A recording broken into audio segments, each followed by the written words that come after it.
தென் மாநிலங்களில் பார்த்தீங்க அப்படின்னா சவுத் இந்தியாவில் பெரிய இண்டஸ்ட்ரி அப்படின்னா தமிழ் சினிமாவும் தெலுங்கு சினிமாவும் அப்படின்னு தான் சொல்லலாம். ஸோ தமிழ் சினிமா, அதாவது தமிழ்நாட்டில் கூட பார்த்தீங்க அப்படின்னா திரையரங்குகளை ஒப்பிடும்போது ஆந்திரா தெலுங்கானாவில் தான் அதிக திரையரங்குகள் இருக்குது.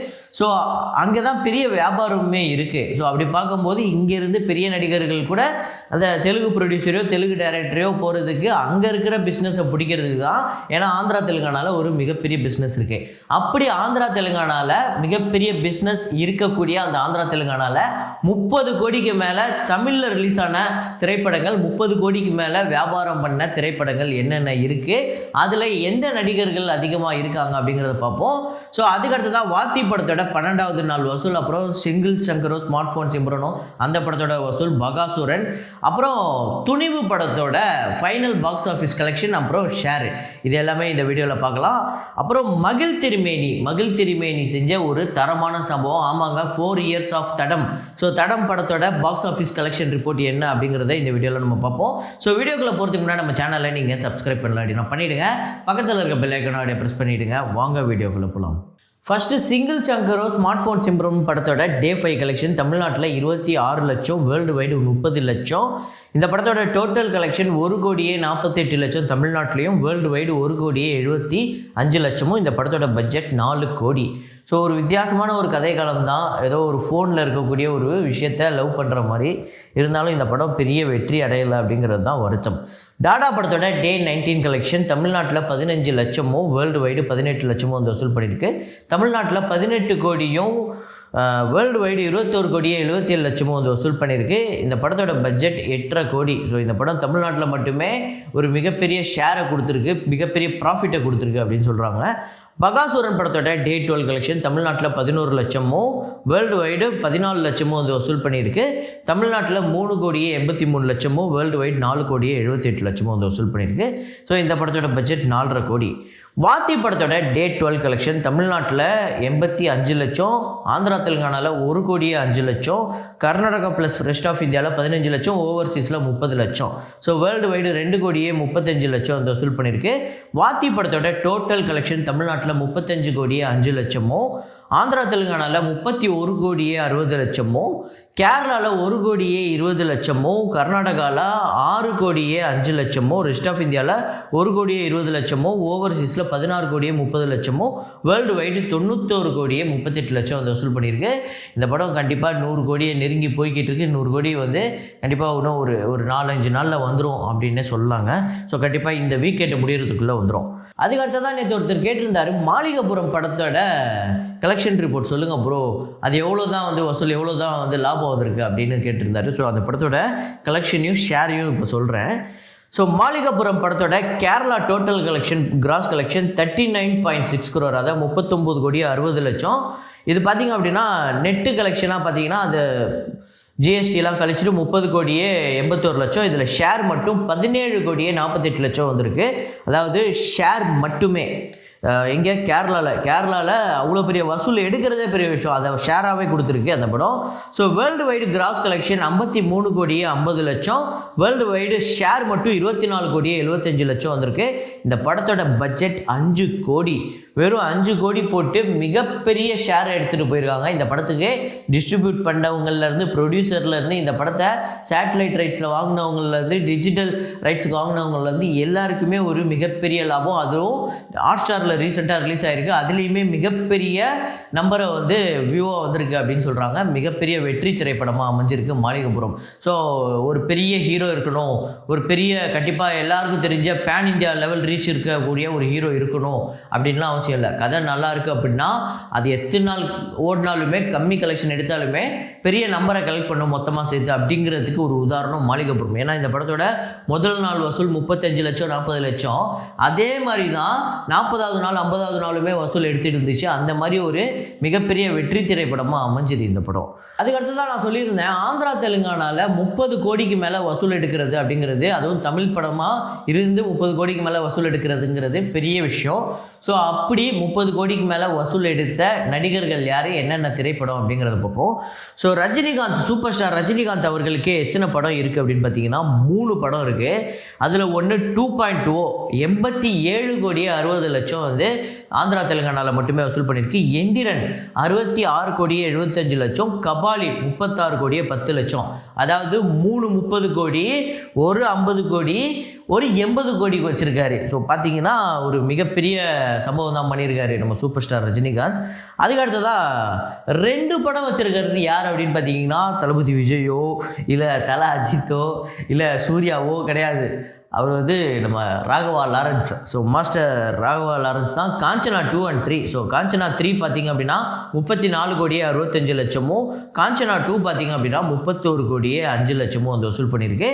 ஸோ இந்த 2 திரைப்படம் தான் நம்ம ராகவா லாரன்ஸுக்கு. அதுவும் இந்த படத்தோட அந்த ஃப்ரான்ச்சைஸ் வந்து எந்த அளவுக்கு ஒரு மிகப்பெரிய வெற்றின்னு தெரியும். இந்த 2 படமே 100 கோடிக்கு மேலே வசூல் எடுத்த திரைப்படம், அதுவும் வந்து குறிப்பிட்டு சொல்ல வேண்டியதாக இருக்குது. ஸோ இந்த 2 படம் அப்படிங்கிறது ராகவா லாரன்ஸுக்கு. அதுக்கு அடுத்ததாக விக்ரம் அவர்களுக்கு, சியான் விக்ரம் அவர்களுக்கு ஐ மூவி 46 கோடியே 75 லட்சம். ஸோ ஐ மூவி ஒரு பெரிய அமௌண்ட்டு கொடுத்து வாங்கியிருக்காங்க ஆந்திரா தெலுங்கானாலேயே.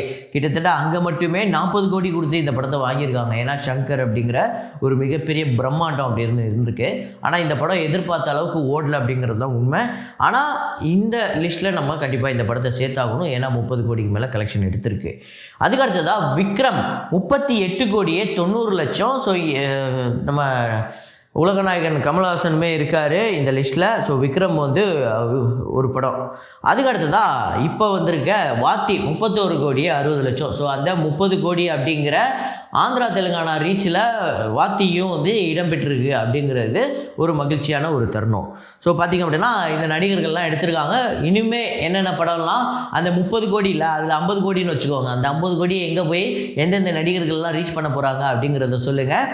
ஸோ அதுக்கு அடுத்ததாக துணிவு படத்தோட பாக்ஸ் ஆஃபீஸ் கலெக்ஷன். ஸோ நம்ம சேனலில் தொடர்ந்து பார்த்துருக்கவங்களுக்கு தெரியும். ஸோ தொடர்ந்து நம்ம வந்து துணிவு படத்தை வந்து ஒரு 30 நாள் 40 நாள் கிட்டே வந்து கலெக்ஷன் ரிப்போர்ட் சொல்லிக்கிட்டு தான் இருந்தோம்.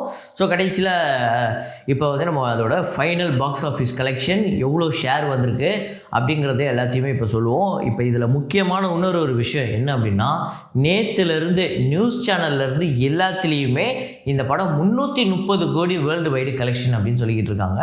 ஸோ 330 கோடி கலெக்ஷன் சொல்லலாம், நானுமே வந்து துணிவு வந்து 400 கோடி கலெக்ஷன், டாடா வந்து 500 கோடி கலெக்ஷன் என்னால் சொல்ல முடியும். ஆனால் அதுக்கு கரெக்டான அந்த நம்பர்ஸ்லாம் கொடுக்கணும். சும்மா பொதுவாக சொல்லிட்டாங்க அப்படின்னு சொல்லக்கூடாது. ஸோ இன்றைக்கி என்ன பிரச்சனை அப்படின்னா, நான் வந்து ரொம்ப வேதனையாக பார்க்கக்கூடியது இது வந்து நீ வந்து தலை அஜித்துக்கு தான் எதிராக பேசுவேன், அதனால தான் நீ இப்படி பேசுகிற. இது வந்து வாரிசுக்கு வந்திருந்தாலுமே, ஏன்னா வாரிசு அப்படிங்கிறது அவங்க அஃபிஷியலாக அவங்களே ரிலீஸ் பண்ணாங்க 300 கோடிக்கு மேலே இந்த படம் வசூல் பண்ணிச்சு அப்படின்னு சொல்லிட்டு. அது மட்டும் இல்லாமல் நிறையா அஃபிஷியலான நிறையா இந்த மாதிரி பாக்ஸ் ஆஃபீஸ் ரிப்போர்ட் கொடுக்கக்கூடிய அஃபிஷியலான நிறையா சைட்ஸு, நிறையா அஃபிஷியலான அந்த ட்விட்டர் ஹேண்டில் வச்சுருக்கக்கூடியவங்க நிறையா வந்து அந்த ட்ராக்கர்ஸே நிறைய பேர் சொல்லிட்டாங்க, வாரிசு அப்படிங்கிறது இவ்வளோ தான் வசூல் வந்தது, இவ்வளோ ஷேர் வந்தது அப்படிங்கிறத சொல்லிட்டாங்க. ஸோ நம்மளுமே அப்படிப்பட்ட நிறையா இடத்துல இருந்து சேகரித்து அப்படி தான் நேற்றுமே ஷேர் சொன்னோம். அப்புறம் இந்த 330 கோடி அப்படிங்கிறது இது எப்படிங்க, என்னங்க நியூஸில் சொல்கிறதா நாங்கள் நம்பக்கூடாதுன்னு சொல்கிறீங்களா அப்படின்னா, இன்றைக்கி இருக்கிற நான் நியூஸை சொல்கிறேன், உதாரணத்துக்கு சொல்கிறேன். ஒன்றும் இல்லை, இந்த லியோ படத்துக்கு இது வந்து லியோ படத்தில் வந்து எல்சியூ அப்படிங்கிற கனெக்ட் ஒன்று இருக்குது. இதில் வந்து லியோங்கிறவர் ரோலெக்ஸோட அண்ணனோ தம்பியோ யாரோ ஒருத்தராக இருக்க போகிறாரு அப்படிங்கிறதுலாம் நடுவில் நிறைய டாக் வந்துருந்துச்சு. அப்போ ஒரு அஜித்தை கலாய்க்கிறதுக்குன்னு ஒரு குரூப் இருக்கும்ல ஃபேஸ்புக்கில், கண்டிப்பாக ஒவ்வொரு நடிகருக்குமே இருக்கும். அதில் ஒருத்தர் சர்க்காஸ்டிக்காக அஜித்தை கலாய்க்கிறதுக்காக என்ன பண்ணாருன்னா, அது வந்து ஒரு பெரிய அதை எடுத்து ஸ்க்ரீன்ஷாட்லாம் எடுத்து பயங்கர ட்ரெண்ட் ஆச்சு ட்விட்டர்லலாம். ஃபேஸ்புக்கில் அவர் பண்ண ஒரு விஷயம் என்ன அப்படின்னா, என்ன பண்ணாருன்னா, இந்த மாதிரி லியோங்கிறவர் இந்த மாதிரி ஆயுதங்கள் கடத்தக்கூடியவர், அவரோட பிரதராக இருக்கக்கூடிய ரோலெக்ஸ் வந்து போதை மருந்து கடத்தக்கூடியவர், இவங்க 2 பேருக்கும் அண்ணன் ஒருத்தர் இருக்கார் தாய்லெக்ஸு. சொல்லும் போதே இவ்வளோ காமெடியாக இருக்குது. தாய்லெக்ஸ் அப்படிங்கிறவர் என்ன வியாபாரம் பண்ணுறாருன்னா, அவர் வந்து மூலிகை மருந்துகள், மூலிகை தைலங்கள் விற்கிறவராம். ஸோ அடிப்பட்ட இவங்களுக்கெல்லாம் தைலம் கொடுக்குற ஒருத்தராக அவர் வராரு அப்படின்னு சொல்லிட்டு கலாய்க்கிறதுக்கு போட்டாங்க. இது அப்படியே இந்த 330 கோடி கலெக்ஷன் சொல்லக்கூடிய இந்த ஜெயா ப்ளஸ்ஸும் இந்த மாதிரி சத்யம் நியூஸோட இந்த சேனல்லாம் அதை அப்படியே ஒரு நியூஸாகவே கன்வெர்ட் பண்ணி அப்படியே போட்டாங்க. இந்த மாதிரி வந்து லியோ எல்சியூவில் வந்து அஜித் இருக்கார், அவர் வந்து தாய்லக்ஸுங்கிற ரோலில் வராரு. தாய்லக்ஸ் அப்படிங்கிறது அவங்க ஏதோ கலாய்ச்சி அந்த தாயலின்னு நம்ம சொல்லுவோம்ல, அந்த வார்த்தையை தான் தாய்லக்ஸ்ன்னு கன்வெர்ட் பண்ணி போட்டுருது. அது கூட புரியாமல் அப்படியே எடுத்து போட்டாங்க. ஸோ எந்த அளவுக்கு வந்து அது நம்ம நியூஸுங்கிறதே ஒரு மீடியா நியூஸ் சேனல் அப்படிங்கிறது நம்ம தேடி போய் பார்க்குறது எதுக்கு? சரி, அவங்க வந்து என்னதான் யூடியூப் சேனல்லாம் 1000 சொல்லட்டும், அவங்க அது உண்மைத்தன்மை இருக்கா இல்லையான்னு தேடி ஆராய்ஞ்சு அதெல்லாம் இல்லை ஆமாம் அப்படிங்கிறத போடணும். இருக்குன்னு சொல்கிறாங்க, 330 கோடின்னு சொல்கிறாங்க, தாய்லக்ஸுங்கிற ரோலில் வந்து அஜித் பண்ணுறாருன்னு சொல்கிறாங்க. இப்படி தான் நியூஸே போடுறாங்க. நீங்கள் வந்து தயவு செஞ்சு இதுக்கு அஃபெண்ட் ஆகாதீங்க. உண்மை தான் இது, இப்படி தான் இதுவாக வராங்க. நான் வந்து வேணும்லாம் இது பண்ணல. நான் இப்போ சொல்ல போகிற கலெக்ஷனை வந்து தல அஜித் அவர்களோட வாழ்க்கையிலேயே அதிக வசூல் திரைப்படத்தோட வசூலை சொல்லிக்கிட்டு இருக்கேன். ஸோ இப்போ சொல்ல போகிறேன் கேளுங்க. தமிழ்நாட்டில் 124 கோடியே 50 லட்சம். ஸோ விஸ்வாசம் நம்ம கம்பேர் பண்ணும்போது கொஞ்சம் கம்மி தான். ஸோ ஆனாலுமே ஒரு பெரிய வசூல் 64 கோடியே 20 லட்சம் வந்து ஷேராக வந்திருக்கு. ஸோ கேரளாவில் 5 கோடி வந்து வசூல் பண்ணியிருக்கு, 2 கோடியே 60 லட்சம் ஷேராக வந்திருக்கு. அப்புறம் ஆந்திரா தெலுங்கானாவில் 5 கோடியே 60 லட்சம், 2 கோடியே 90 லட்சம் வந்து ஷேராக வந்திருக்கு. கர்நாடகாவில் 13 கோடியே 50 லட்சம், 7 கோடியே 10 லட்சம் வந்து ஷேராக வந்திருக்கு. ரெஸ்ட் ஆஃப் இந்தியாவில் 3 கோடியே 80 லட்சம் ஷேராக 1 கோடியே 90 லட்சம் வந்திருக்கு. ஓவர்சீஸில் 61 கோடியே 45 லட்சம் வந்திருக்கு, ஷேராக 34 கோடியே 45 லட்சம் வந்திருக்கு. ஸோ டோட்டலாக வேர்ல்டு வைடு 214 கோடி வந்து கலெக்ஷன் எடுத்திருக்கு. ஸோ இந்த 214 கோடி கலெக்ஷன் அப்படிங்கிறது இந்த 109 கோடியே 15 லட்சம் அப்படிங்கிறது அஜித் சாரோட கெரியர்லேயே பெஸ்ட்டு அப்படின்னு சொல்லப்படுது. ஸோ உண்மை தான், அஜித் சாரோட கெரியர்லேயே இதுதான் best collection, best share movie அப்படின்னே சொல்லலாம். ஸோ அப்படி பார்க்கும்போது தயவு செஞ்சு இந்த மாதிரி நியூஸ் சேனல்லே இந்த மாதிரி ரொம்ப தப்பான இதெல்லாம் வந்து போடுறாங்க நியூஸ்லாம்.